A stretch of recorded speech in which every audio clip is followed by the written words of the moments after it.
રોજ સવારે અને સાંજે દેવી કવચનો પાઠ અવશ્ય સાંભળવો. દેવી કવચ. ઓમ ચંડિકા દેવીને નમસ્કાર. માર્કંડેયજીએ કહ્યું, હે પિતામહ, જે આ સંસારમાં પરમ ગોપનીય અને મનુષ્યનું બધી રીતે રક્ષણ કરનારું છે, અને જેને તમે અત્યાર સુધી બીજા કોઈ સામે પ્રગટ ન કર્યું હોય એવું કોઈ સાધન મને કહી બતાવો. બ્રહ્માજી બોલ્યા, હે બ્રાહ્મણ, એવું સાધન તો એકમાત્ર દેવીનું કવચ જ છે, જે ગોપનીય કરતાં પણ પરમ ગોપનીય, પવિત્ર તથા બધા પ્રાણીઓ ઉપર ઉપકાર કરનારું છે. હે મહામુનિ, તે તમે સાંભળો. દેવીની 9 મૂર્તિઓ છે. તેમને નવદુર્ગા કહે છે. તેમના અલગ અલગ નામો બતાવવામાં આવે છે. પહેલું નામ શૈલપુત્રી છે, બીજું નામ બ્રહ્મચારિણી છે, ત્રીજું ચંદ્રઘંટાના નામે પ્રસિદ્ધ છે, ચોથી મૂર્તિને કુષ્માંડા કહે છે, પાંચમી દુર્ગાનું નામ સ્કંદ માતા છે, છઠ્ઠી દુર્ગાનું નામ કાત્યાયની છે, સાતમું સ્વરૂપ કાલરાત્રિ, આઠમું સ્વરૂપ મહાગૌરી અને નવમી દુર્ગા એટલે સિદ્ધિદાત્રી. આ બધા નામ વેદ ભગવાન દ્વારા કહેવાયા છે. જ્યારે કોઈ મનુષ્ય અગ્નિથી સળગી રહ્યો હોય, યુદ્ધ ભૂમિમાં શત્રુઓથી ઘેરાઈ ગયો હોય, સંકટમાં ફસાઈ ગયો હોય તેનું, તથા કોઈ ભયથી ડરી ગયો હોય અને મા દુર્ગાનું શરણ લીધું હોય તેનું ક્યારેય કોઈ અમંગળ થતું નથી. યુદ્ધના સમયે મુશ્કેલી હોવા છતાં પણ તેને કોઈ વિપત્તિ ઉદ્ભવતી નથી. તેને શોક, દુઃખ અને ભય પ્રાપ્ત થતા નથી. જેમણે દેવીનું ભક્તિપૂર્વક સ્મરણ કર્યું છે તેમનો અભ્યુદય નક્કી છે. હે દેવી, જેઓ તમારું ચિંતન કરે છે તેમનું તમે ચોક્કસ કલ્યાણ કરો છો, રક્ષણ કરો છો. ચામુંડા દેવી પ્રેત ઉપર આરૂઢ થયેલા હોય છે અને વારાહી પાડા પર સવારી કરે છે. ઐન્દ્રીનું વાહન ઐરાવત હાથી છે, વૈષ્ણવી ગરુડ પર આવે છે અને માહેશ્વરી આખલા પર આરૂઢ થયેલા છે. કૌમારીનું વાહન મોર છે, વિષ્ણુપ્રિય લક્ષ્મી કમળ પર વિરાજમાન છે અને તેમના હાથમાં લાલ કમળ છે. આખલા પર આરૂઢ થયેલ દેવી ઈશ્વરીએ શ્વેત વસ્ત્ર ધારણ કરી રાખ્યા છે. બ્રાહ્મી હંસ પર બેઠેલા છે અને બધા જ આભૂષણો ધારણ કર્યા છે. આ બધી દેવીઓ માતાઓ યોગ શક્તિઓથી સંપન્ન છે. જેઓ અનેકવિધ આભૂષણો પહેરવાથી શોભે છે. તેમણે અનેક રત્નો ધારણ કર્યા છે, ક્રોધથી ભરેલી છે અને ભક્તોનું રક્ષણ કરવા રથમાં બેઠેલી છે. આ દેવીઓના હાથમાં શંખ, ચક્ર, ગદા, શક્તિ, હળ, મુસળ, ખેટક, તોમર, કુહાડી, દોરડું, કુંત, ત્રિશૂળ અને ઉત્તમ ધનુષ્ય ધારણ કરેલા છે. દૈત્યોના શરીરનો નાશ કરવો અને ભક્તોને અભયદાન આપવું, દેવતાઓનું હિત કરવું એ તેમના શસ્ત્ર ધારણનો ઉદ્દેશ છે. મહારૌદ્ર રૂપ, અત્યંત ઘોર પરાક્રમી, મહાબલી અને મહા ઉત્સાહયુક્ત હે દેવી, તમે મહાન ભયનો નાશ કરનારા છો. તમને મારા નમસ્કાર છે. તમારી સામે જોવું પણ મુશ્કેલ છે. શત્રુઓનો ભય વધારનારા હે જગદંબિકા, મારું રક્ષણ કરો. પૂર્વ દિશામાં ઐન્દ્રી શક્તિ મારું રક્ષણ કરે, અગ્નિખૂણામાં અગ્નિશક્તિ દક્ષિણ દિશામાં વારાહી તથા નૈઋત્ય ખૂણામાં ખગધારિણી મારું રક્ષણ કરે. પશ્ચિમ દિશામાં વારુણી અને વાયવ્ય ખૂણામાં હરણ પર સવારી કરનારા દેવી મારું રક્ષણ કરો. ઉત્તર દિશામાં કુમારી અને ઈશાન ખૂણામાં શૂલધારિણી મારું રક્ષણ કરો. હે બ્રહ્માણી, તમે ઉપરની બાજુએ મારું રક્ષણ કરો. હે વૈષ્ણવી, તમે નીચેની બાજુએ મારું રક્ષણ કરો. આ જ પ્રમાણે સબ જેનું વાહન છે તે ચામુંડા દેવી દસે દિશાઓમાં મારું રક્ષણ કરો. જયા આગળની બાજુએ, વિજયા પાછળની બાજુએ રક્ષણ કરે. ડાબા ભાગે અજિતા દેવી, જમણા ભાગે અપરાજિતા મારું રક્ષણ કરે. ઉદ્યોતિની શિખાનું રક્ષણ કરે અને ઉમા મારા મસ્તક પર વિરાજિત થઈને મારું રક્ષણ કરે. માલાધરી દેવી મારા કપાળનું અને યશસ્વી મારી ભમરોનું રક્ષણ કરે. ત્રિનેત્રા ભમરોના મધ્ય ભાગનું અને યમઘંટા દેવી નાસિકાઓનું રક્ષણ કરે. શંખીની બંને આંખોના મધ્ય ભાગનું રક્ષણ કરે અને દ્વારવાસીની કાનોનું રક્ષણ કરે. કાલિકા ગાલોનું તથા સાંકરી કાનોના મૂળ ભાગોનું રક્ષણ કરે. સુગંધા નાસિકાઓની અને ચર્ચિકા દેવી ઉપરના હોઠનું રક્ષણ કરે. અમૃતકલા નીચેના હોઠનું અને સરસ્વતી જીભનું રક્ષણ કરે. કૌમારી મારા દાંતોનું અને ચંડિકા કંઠ ભાગનું રક્ષણ કરે.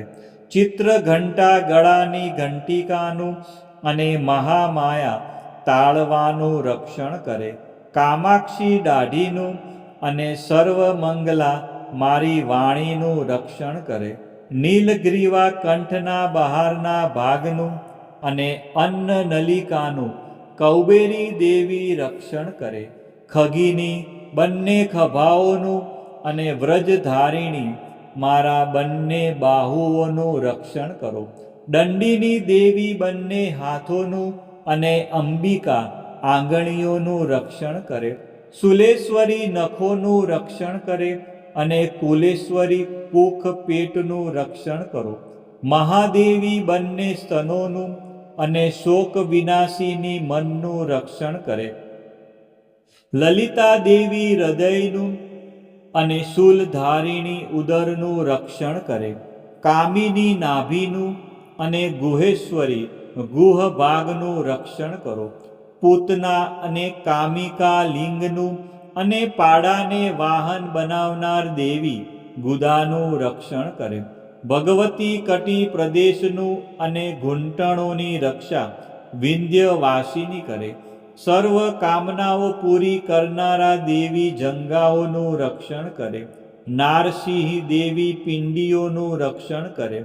તૈજસી બંને પગોના પૃષ્ઠ ભાગનું રક્ષણ કરે. શ્રીદેવી પગોની આંગળીઓનું અને તલવાસીની દેવી પગના તળિયાનું રક્ષણ કરે. પોતાની વિકરાળ દાઢોથી ભયંકર દેખાતા કરાલી દેવી નખોનું અને ઉદ્ધવકેશિની દેવી વાળનું રક્ષણ કરે. કૌબેરી રોવાંટીના છિદ્રોનું અને વાઘેશ્વરી ત્વચાનું રક્ષણ કરે. પાર્વતી રક્ત મજ્જા વસા માંસ હાડકાં અને મેદનું રક્ષણ કરે. કાલરાત્રિ આંતરડાઓનું અને મુકુટેશ્વરી પિત્તનું રક્ષણ કરે. પદ્માવતી કમળ કોષોના મૂળ આધારનું અને ચૂડામણી કફનું રક્ષણ કરે. જ્વાળામુખી નખોના તેજનું અને અભેગા સમસ્ત સાંધાઓનું રક્ષણ કરે. હે બ્રહ્માણી, તમે મારા વીર્યનું રક્ષણ કરો. હે છત્રેશ્વરી, મારી છાયાનું રક્ષણ કરો. હે ધર્મધારિણી, મારા અહંકાર, મન અને બુદ્ધિનું રક્ષણ કરો. હે વ્રજ ધારણ કરનાર દેવી, મારા પ્રાણ, અપાન, વ્યાન, ઉદાન અને સમાનનું રક્ષણ કરો. કલ્યાણથી શોભતા હે દેવી, મારા પ્રાણનું રક્ષણ કરો. યોગીની દેવી રસ, રૂપ, ગંધ, શબ્દ અને સ્પર્શનું, અને હે નારાયણી, તમે મારા સત્વ, રજ અને તમો ગુણનું રક્ષણ કરો. વારાહી આયુષ્યનું રક્ષણ કરે, વૈષ્ણવી ધર્મનું રક્ષણ કરે, તથા ચક્ર ધારણ કરનારા દેવી યશ અને કીર્તિ, લક્ષ્મી અને ધનનું તેમજ વિદ્યાનું રક્ષણ કરો.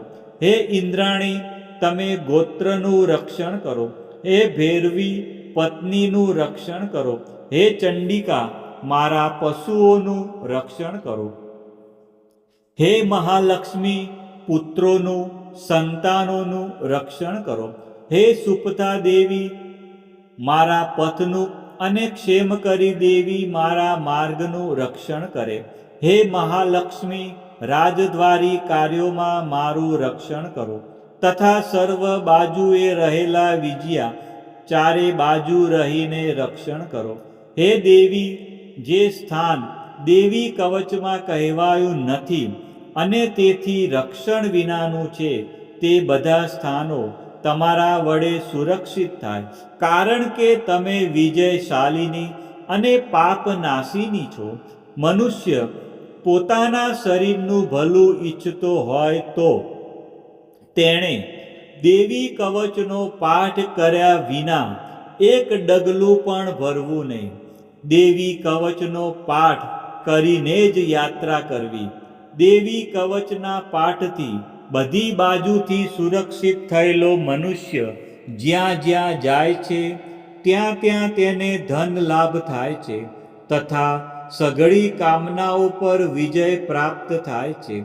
તે જે અભિષ્ટ વસ્તુનું ચિંતન કરે છે તેને તે અચૂકપણે પ્રાપ્ત કરી લે છે. તે મનુષ્ય આ પૃથ્વી ઉપર અતુલ ઐશ્વર્ય પામે છે. દેવી કવચથી રક્ષાયેલો મનુષ્ય નિર્ભય થઈ જાય છે. યુદ્ધમાં તેમનો પરાજય થતો નથી, તથા તે ત્રણેય લોકમાં પૂજનીય બને છે. આ દેવી કવચ દેવતાઓને પણ દુર્લભ છે. જે આ દેવી કવચનો દરરોજ 3 સંધ્યાએ શ્રદ્ધાપૂર્વક પાઠ કરે છે તેની દૈવી કલા પ્રાપ્ત થાય છે, તથા તે ત્રણેય લોકમાં પરાજિત થતો નથી. એટલું જ નહીં, તે અપમૃત્યુથી રહિત થઈને 100 કરતાં પણ વધુ વર્ષ જીવે છે. દેવી કવચ ધારણ કરનારા મનુષ્યની રાજા તરફથી સન્માન અને વૃદ્ધિ થાય છે. આ દેવી કવચ મનુષ્યના તેજની વૃદ્ધિ કરનારું અને ઉત્તમ છે. આ દેવી કવચનો પાઠ કરનારો મનુષ્ય પોતાની કીર્તિથી શોભા પામીને પૃથ્વી ઉપર પોતાના સુયશ સાથે સાથે વૃદ્ધિ પામે છે. જે પહેલા દેવી કવચ કરીને સપ્તસતી ચંડી પાઠ કરે છે, તેની જ્યાં સુધી વન પર્વત હોય ત્યાં સુધી તે આનંદથી યુક્ત આ પૃથ્વી ઉપર રહે છે. તેના પુત્રો, પૌત્રો, સંતાન પરંપરા બનેલી રહે છે. પછી દેહાંત થતાં તે મનુષ્ય મહામાયાની કૃપાથી નિત્ય પરમપદને પામે છે, જે દેવતાઓને પણ દુર્લભ છે. તે સુંદર દિવ્ય રૂપ ધારણ કરે છે અને કલ્યાણ શિવની સાથે આનંદનો ભાગી બને છે. દેવી કવચ સમાપ્ત. બોલો શ્રી અંબે માત કી જય, ચામુંડા માત કી જય, ખોડિયાર માત કી જય, ઉમિયા માત કી જય, મહાકાળી માત કી જય, બહુચર માત કી જય, 64 જોગણી માત કી જય. આ પ્રમાણે રોજ સવારે અને સાંજે દેવી કવચનો પાઠ કરવો અથવા સાંભળવો.